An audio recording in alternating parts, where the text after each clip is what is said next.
Do you ever find yourself going around on YouTube looking for something, one specific thing, and you click on the videos that say, hey, we're gonna talk about this one specific thing, but then it's like 800 million other things, or it's just not the thing at all and it was a lie? Well, that's not this video.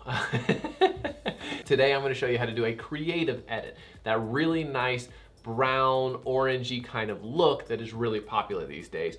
And I'm gonna show you how to do the whole edit super fast. It's actually really easy, and I'm gonna show you that it translates to other photos really quick. So without further ado, let's get into the video.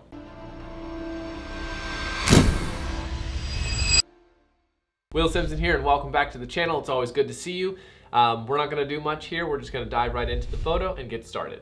So here we are in Lightroom, and I'm actually going to be using a photo that I took at a wedding that I shot the other day. The beach was amazing. Here's actually one of the photos I did. This was incredible. It was a two-tone photo. Obviously that's not one photo, it's two photos combined.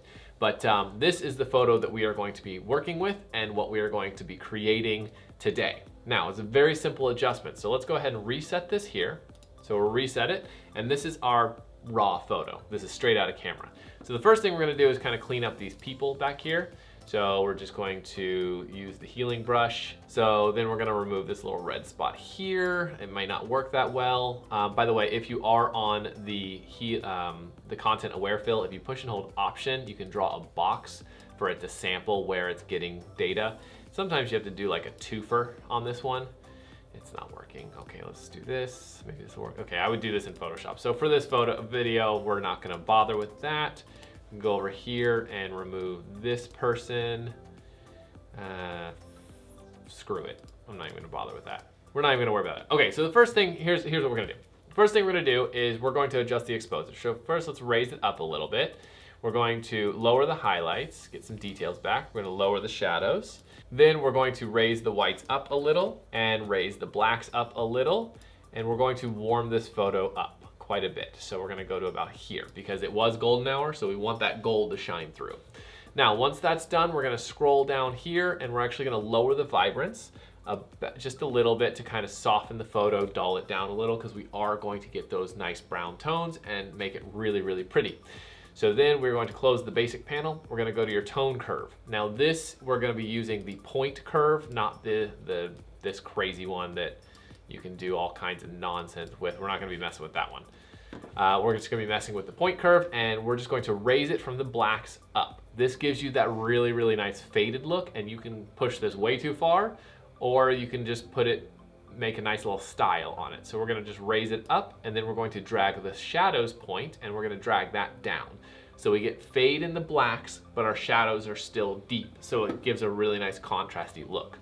Once that's done, close that up. We're gonna go to the HSL. We're gonna start with hue.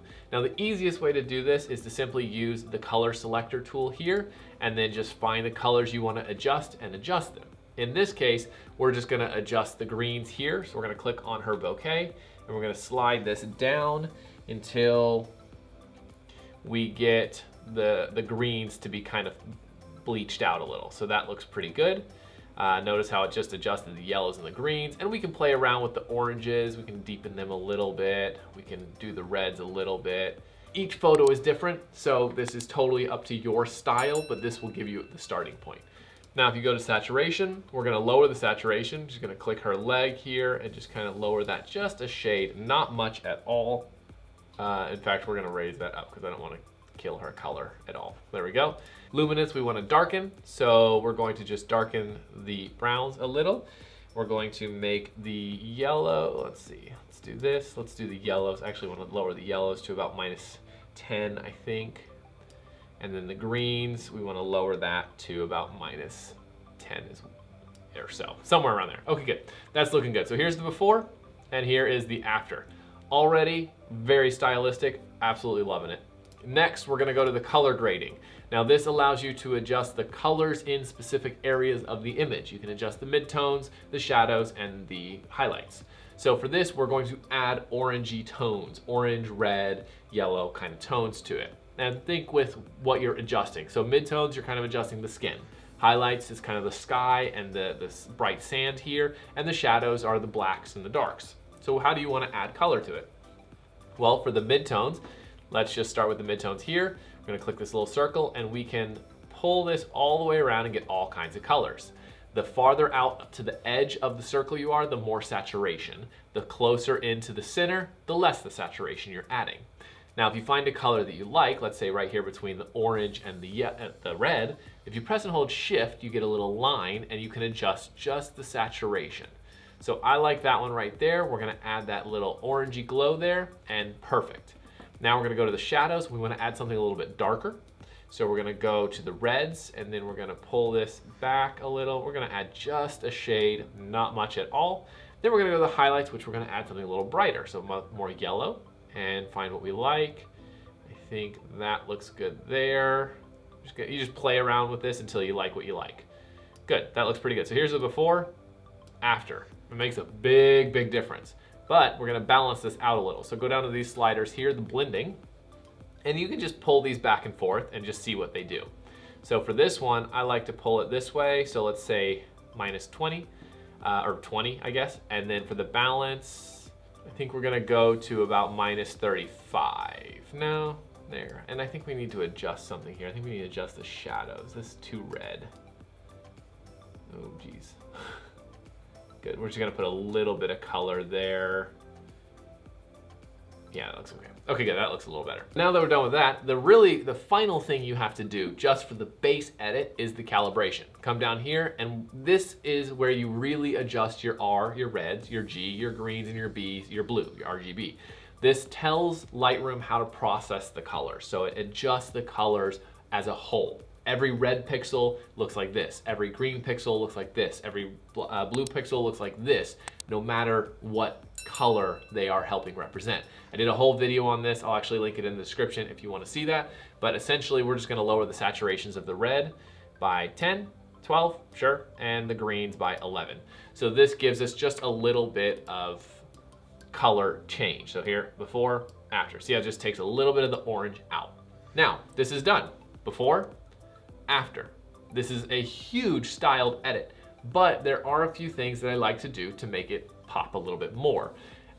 First thing, I love to add grain to these kind of photos. So effects, if you zoom in, go to the black area, you can see, add a little bit of grain, and it just makes it a little bit more textured. I think these photos look really, really good when they have that texture. The next thing we're gonna do is a local adjustment. So go to the mask by pressing Shift W. If you don't know the Lightroom cheat sheets, I did a video on that as well. I'll link that in the description, and you get a free Lightroom cheat sheet to follow. Anyways, so Shift W, and then we're gonna press Select Subject. For the subject, we're going to brighten them up a little, and then we're gonna scroll down and we're going to add a little bit of dehaze to them and drop the clarity just a shade. So that just gives them a little bit of pop. Then we're gonna click the three dots, duplicate and invert, and we are going to darken this mask down a little bit so it really makes them stand off of the image. With the background selected, we're gonna scroll down to the dehaze. We're gonna lower the dehaze to kind of soften it a little and lower the clarity to really pull attention to them. The other thing you can do is you can actually add a shade of blue, just a shade of the white balance to make them pop off the image a little bit more. Then what we're gonna do is press M on the keyboard for the linear filter, put one right here, darken that down. We're going to press Shift M for the radial filter. Again, hotkey cheat sheet video in the description. And we're going to make this one fade so it's just hitting his back and a little bit of her face. We're gonna raise the exposure, and we're going to raise the warmth, kind of create a sun flare, so to speak. Shift M again to create another radial filter. We're gonna put it right over them, click invert, and darken it down. And boom, look at that. Huge, huge difference. Here's the before, here is the after. This looks incredible. But not only that, it'll work on other photos just like this. So let's press Command C or Control C, and we'll copy all of our settings. Then we're gonna go to our other photo. Here's our other photo. Notice all the greens, and we're gonna simply do this. First, we gotta adjust the crop because it's not straight, and that drives me nuts. Pressing R on the keyboard to get to the crop screen, by the way. And then we're gonna press Command or Control V, and boom. Before, after. Look at that. I mean, that looks So freaking good. And if you followed along and made these edits, here's a little trick. Go up to develop, go to new preset, type in the name of the preset, Will's Awesome Preset. Whatever you want to name it. You can name it after yourself. I don't care, it's fine. And then select all the adjustments. I usually take off the exposure, the transform, the exposure and the transform, and then press create, and you'll have a preset for you to use from then on out. But also this edit and other similar ones are part of my Son of a Beach preset pack, which are right here, you can see. So here is a couple of ones from there. We got this edit, which is Beautiful Day, Bohemia, which is very styled. We have a couple black and whites, clear skies, day on the beach. Basically a lot of presets that will give you a very amazing styled edit for you to use on all of your photos. Anyways, that one is available on my website, but that is it for this video. An easy way to make some very nice styled photos, which I hope you enjoy and give your photos that little pop that people like. So before you go, hit the like button, subscribe if you haven't already, and I'll see you guys in the next video. Later.